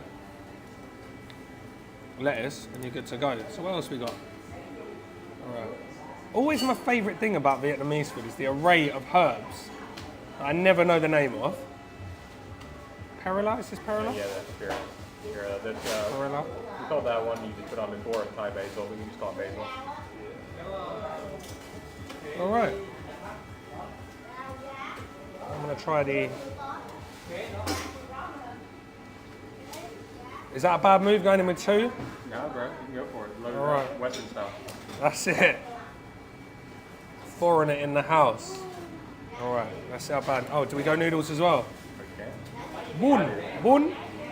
Yeah. Bún? All right. I feel like I've overloaded this again, haven't I? Like last time.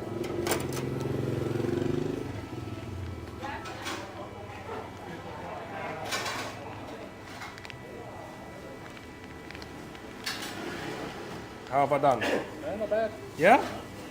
And then just a dip? Yeah, I'll give it a dip. There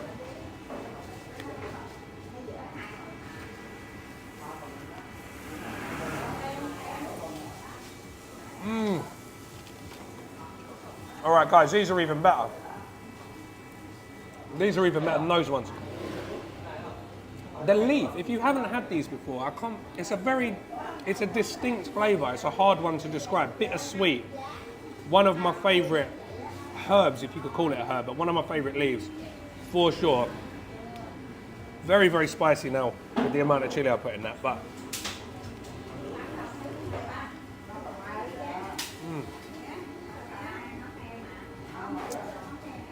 Those for me are phenomenal. Big hit of lemongrass.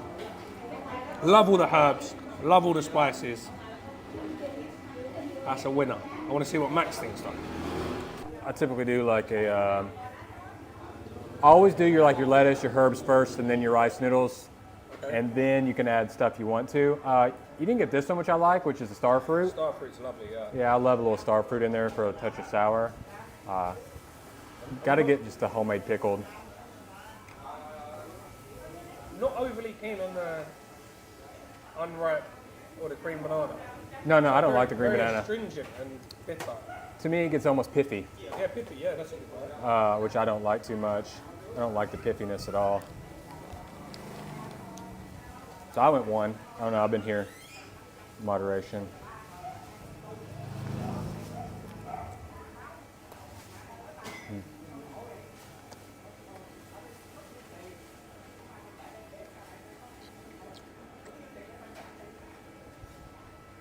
No, it's beautifully marinated, grilled up fresh. What I like, it's kind of what you said, you know, they're gonna do everything fresh here. So you either wanna find a small place like this, who's not gonna make them in advance, they're gonna make them when you order, or you wanna go to a place that's so busy it's hard to get into and they just have to constantly keep grilling them, so you're gonna get a fresh plate. Still warm, still hot. Very traditional. You see a lot of places in Saigon that are coming to peer pressure, so they'll put crispy shallots on top of this, they'll put a lot of mayo on this, but this is still kind of traditional, it's just got a little bit of peanut on it. So I really like that, making everything at home, doing really good with that daikon, that carrot, pickled out. And then, that dipping sauce is perfect, they've done a really good job. See, maybe I do have some good spots after all, guys. See, I've got nothing to compare it to. Really, because I've never eaten this particular one. What's this called again? Bún Chả. All right, but it's got a really nice coarse ground on the meat. Like it's not, hasn't got that super fine, almost processed texture. Nice bits of fat. It's got a little bit of texture in there, and you get a really nice texture of that. Well, I call it laced fat, but cool fat. Good. I love this. Proper family operation. Auntie over there making these prawn crackers from scratch. Been doing it over 10 years. There you go. I've never eaten this. No. I know as much as you. Yes. Yeah, there you go. That's a meatloaf. We got Peanut. glass noodles in there. Yeah, it'd be glass noodles, peanut, wood ear mushroom, Wood ear mushrooms, yeah. pork, beef.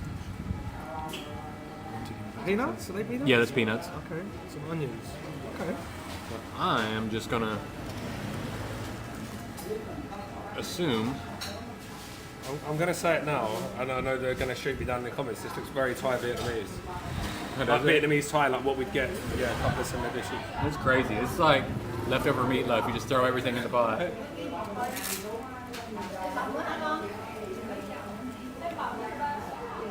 You've told a lot of things meatloaf in Vietnam. That's the closest tasting thing to meatloaf you're going to find. It's got banh mi in it too. The bread consistency, it's just a meatball.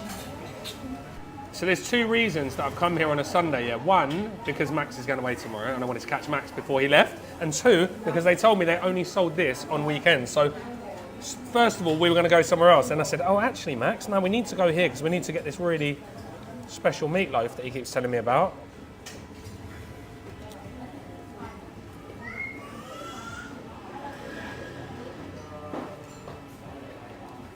See, I've got no reference because I don't know what meatloaf is in America really, but it's a meatball. It's a giant meatball. It's a giant meatball.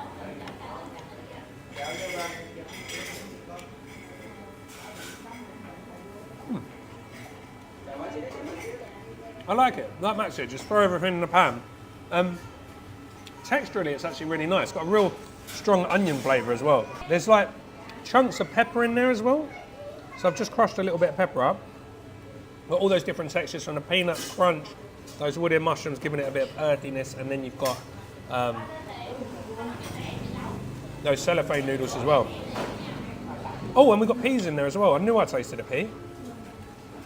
Is that the American influence? We didn't mush it, did we? No. Gotta say, I prefer these two, but yeah, I'd eat that again.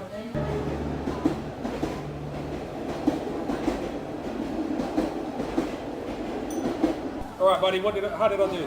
It's good. It's good. Good spot. Good research. Maybe you don't need to know the language. You don't have to live here or anything. You still can find delicious eats in Vietnam. Because that's how good the food is here. All right, guys, and on that note, we're going to get back to our food, finish off, and I guess I will see you tomorrow for the next one. Bye-bye. Bye. Bye-bye. Thank you, now. Come on.